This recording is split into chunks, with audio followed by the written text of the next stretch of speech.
আমি আমার লেখা ছোট গল্প ভুল মানব জীবন পর্ব 1 পড়ছি। আশা রাখছি সবার ভালো লাগবে।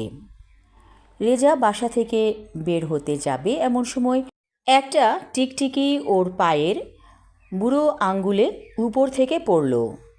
যাত্রাপথে কি কোনো বাধা এসে পড়ল ভাবে রেজা। টিকটিকি পায়ে পড়লে কি হয় এর অর্থ রেজা জানে না, কিন্তু মনটা খুঁতখুত করছে। মনে হচ্ছে কোনো অশুভ কিছু হতে চলেছে ওর জীবনে। তবুও বের হলো রেজা, কারণ তিথির সাথে ডেট আছে। তিথি সকাল 11টায় টিএসসিতে থাকবে, এভাবেই কথা হয়েছে। গলি পার হয়ে মেন রোডে এসে রেজা রিক্সা খুঁজছে। হঠাৎ একটা মাইক্রো ওর সামনে এলো। একজন ওর নাকের কাছে কী যেন ধরল, আর তেমন কিছু মনে নেই রেজার। সব কিছু এত দ্রুত ঘটে গেল যে কোনো কিছু বুঝে ওঠার মতো জ্ঞান ছিল না রেজার।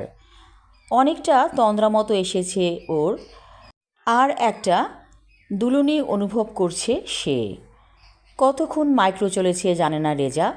যখন ঘুম ভাঙল তখন ক্ষুধায় পেট কামড়াচ্ছে। চোখ খুলে রেজা দেখল রুমে একজন মেয়েও আছে। মেয়েটির চোখ বাঁধা, হাত পাও বাঁধা আছে। রেজা বলল, আমি খাবো, খুব ক্ষুধা পেটে। একটি হ্যাংলা মতো ছেলে কাচ্চি বিরিয়ানির একটি প্যাকেট এনে ওর সামনে রাখল, সাথে কোল্ড ড্রিঙ্কসও আছে। এখনও ওর হাত পা বাঁধা হয়নি। রেজা গোগ্রাসে খেয়ে যাচ্ছে। বাসা থেকে বের হবার সময় শুধুমাত্র 2 পিস পাউরুটি আর 1 কাপ চা খেয়েছিল। বেশি ক্ষুধা লাগলে ব্রেন ঠিকমতো কাজ করে না এবং শরীরও নিস্তেজ থাকে। পুরো বিরিয়ানির প্যাকেট শেষ হবার পর কোক খেলো রেজা। ওর মনে হচ্ছিল এমন মজার খাবার যেন কোনো দিন খায়নি, অথচ তিথি ওকে প্রায়ই কাচ্চি বিরিয়ানি খাওয়াতো। রেজার কাছে টিউশনির টাকা যেটুকু থাকতো তা দিয়ে সারা মাস কোনো রকমে কেটে যেত। তিথি মেয়েটা যেচে পড়ে ওর সাথে মিশেছে। ওর বান্ধবী পলি একদিন রেজাকে বলেছিল, তিথি আপনাকে ভালোবাসে। কি বলো? তিথিকে তা আমি জানিই না, আবার ভালোবাসবো কী করে? আপনি ওকে চেনেন, যে স্টুডেন্টকে আপনি পড়ান তার বোন তিথি। ও আচ্ছা, ওর নাম বুঝি তিথি, বলেছিল রেজা। পলি বলেছিল টিএসসিতে 12টার দিকে থাকবেন, ওখানে তিথিও থাকবে বলে চলে গিয়েছিল পলি।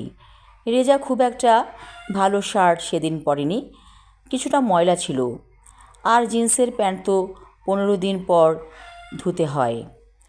সেদিন বুয়া গজগজ করে বলেছিল, জিন্সের প্যান্ট হইল একটা খবিস জিনের বাসা, ভিজলে এত ভারী হয় মনে হয় যেন জিন বৈশা রইছে প্যান্টের ভিতরে। রেজা বলেছিল 15 দিন পর ধুতে দিয়েছি, এতেই এত কথা। বুয়া বলেছিল প্যান্টের পকেটে 100 টাকা পাইছি, কি করমু এই ভিজা টাকা দিয়া? রেজা বলেছিল ওটা নিয়ে নেন যখন আপনি সেটা পেয়েছেন। টাকা পেয়ে বুয়ার মুখের হা বড় হয়ে গেল। মনে হলো বুয়ার মুখ যেন নৌকা। কি দেখেন বলে হিহি করে হেসেছিল বুয়া। রেজা তো আর বলতে পারে না আপনার মুখের হা নৌকার মতো, তাই মিথ্যে করে বলেছিল আপনার হাসি খুব সুন্দর। বুয়া তখন খুশিতে ডগমগ। রেজার প্যান্ট খুব ভালো করে কেচে দিয়েছিল, আর বলেছিল 7 দিন পইরা আবার ধুইতে দিন, নইলে কলজা কালা হইয়া যাইব, ধুইতে ঝামেলা হইব। হঠাৎ করে এসব কথা কেন মনে পড়ছে ভাবে রেজা। ও তো বন্দি হয়েছে, কেন বন্দি হয়েছে? কী চায় লোকগুলো? কিছুই বোঝা যাচ্ছে না। আমি আমার লেখা ছোট গল্প ভুল মানব জীবন পর্ব 1 পড়লাম। পরবর্তী অংশ থাকবে আগামী পর্বে। ধন্যবাদ।